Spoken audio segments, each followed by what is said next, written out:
U.S. House Chairman alleges Saudi arms sale linked to state IG firing. Intelligence IG Michael Atkinson, April 3, 2020. Acting Defense Department IG in charge of COVID relief oversight, fired April 7, 2020. Acting HHS IG Christy Grimm signed off on a report highlighting the risks and dangers faced by frontline hospital personnel, fired May 2, 2020.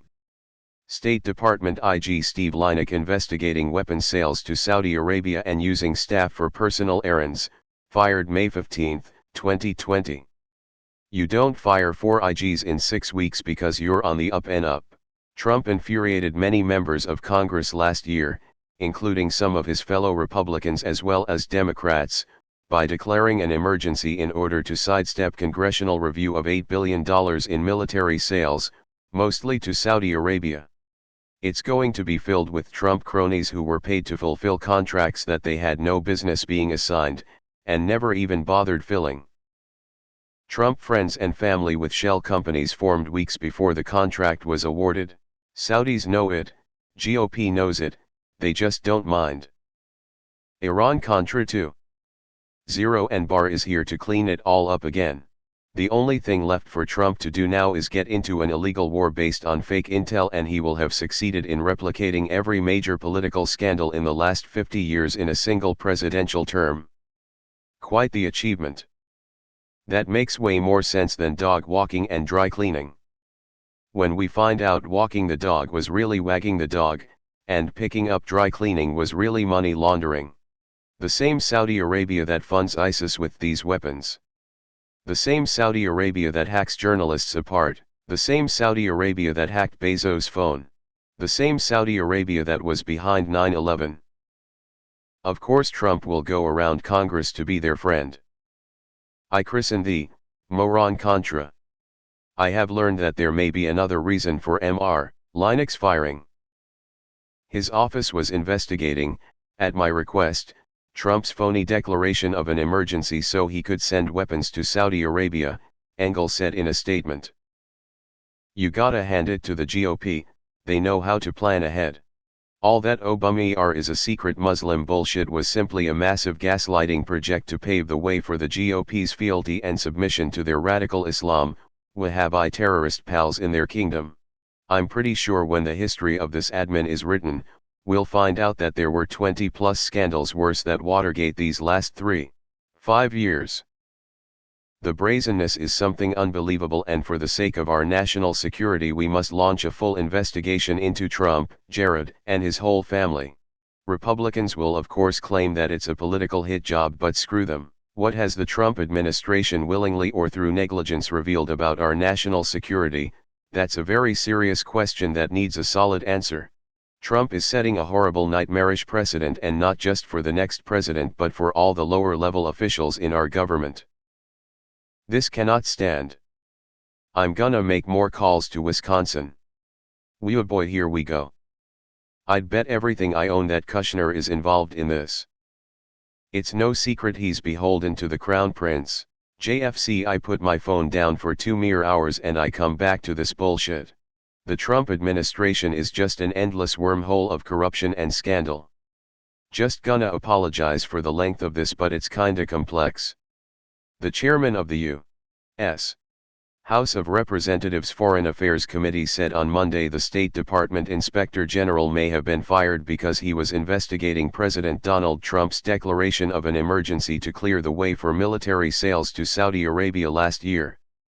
Trump infuriated many members of Congress last May, including some of his fellow Republicans as well as Democrats, by declaring a national emergency related to tensions with Iran in order to sidestep congressional review of $8 billion in military sales, mostly to Saudi Arabia. So essentially the accusation is that Trump declared a national emergency in order to make the sale of military equipment to Saudi Arabia even though Congress did not want him to. Let's look a bit further into this. The House and Senate both passed resolutions to block the sales, but Trump vetoed them, and there was not enough support in the Republican-led Senate to override his veto.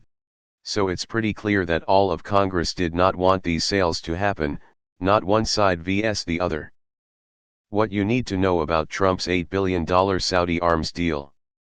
In May, the Trump administration issued an emergency declaration to push through an $8.1 billion arms deal to Saudi Arabia, the United Arab Emirates and Jordan without congressional approval. Proponents of the deal contend that a fresh supply of weapons is necessary to counter mounting Iranian aggression that threatens to destabilize the region and put U.S. security interests at risk. However, the declaration provoked anger from both Democratic and Republican lawmakers, who have criticized civilian deaths caused by Saudi-led airstrikes in Yemen. The Trump admin is being criticized because Saudi Arabia has killed civilians with airstrikes. The Trump administration has justified the emergency arms sale by claiming that Iran poses an urgent and imminent threat to Saudi Arabia and the United Arab Emirates. Although the declaration comes amid mounting tensions with Iran, there is deep skepticism that an emergency is warranted, so the Trump admin is essentially saying that we need to help them by selling them these weapons because Iran poses a threat to Saudi Arabia. 3 days before the emergency was announced on May 24, there was an intelligence briefing with Congress and the State and Defense Departments. There was no mention of an escalating threat from Iran. During intense grilling at a hearing in June, R.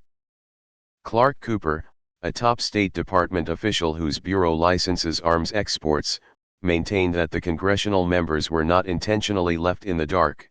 He claims that he received new intelligence about Iran right after the May meeting. Interesting. There are approximately $8.1 billion of military equipment in the emergency transaction. It includes some of the world's most sophisticated warfare aircraft, including precision-guided bombs, advanced F-15 fighter jets and laser-guided missiles. There is also about $1 million of small arms, such as semi-automatic rifles. The deal includes a co-production provision that allows Raytheon, a top U.S.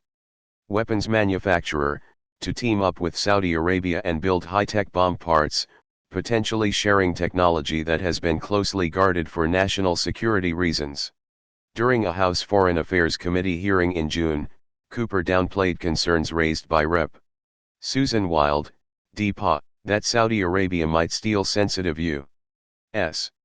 defense information as a result of the co-production. He said that the technology was already in the ecosystem and not new to the partner. Why does Congress want to stop the arms deal? It's a combination of 3 main reasons. Cutting out Congress, the administration is required to allow lawmakers 30 days to review proposed weapons sales. As a matter of courtesy, there is typically a pre-notification period. The congressional review process is one of the only instances that allows the public to scrutinize major arms sales to foreign countries. The emergency declaration, however, derails that process. What the Trump administration has done is basically work around the will of the American people, which is expressed through Congress, said Bergman. It's finding a loophole in the law and using it in a way that wasn't intended. I think that's really quite worrying. Some see the emergency arms sale as a dangerous precedent that could empower future presidential administrations to undermine Congress's constitutional authority. Anger over the murder of Jamal Khashoggi. The Trump administration's mysterious relationship with the Saudi royal family has come under increased scrutiny in the wake of U.S. resident and journalist Jamal Khashoggi's murder in October. The overarching concern is the message the U.S. is sending by deepening ties to Saudi Arabia instead of taking concrete actions to hold the kingdom accountable for Khashoggi's murder. Mounting concerns over U.S. involvement in Yemen. Experts believe that the weapons are likely to be diverted to the front lines in Yemen, where a proxy war between Iran and Saudi Arabia has raged for nearly 5 years. In April, the House voted to end American involvement in the war in Yemen, sending a stinging rebuke to the Trump administration's support for the military campaign led by Saudi Arabia in the war-battered country. So the IG who was investigating all this was fired by Trump and replaced with a Pence ally. This all seems very strange to me. https://mediabiasfactcheck.com/Reuters/ Reuters bias check. https://media bias fact check com/pbs news hour / PBS bias check.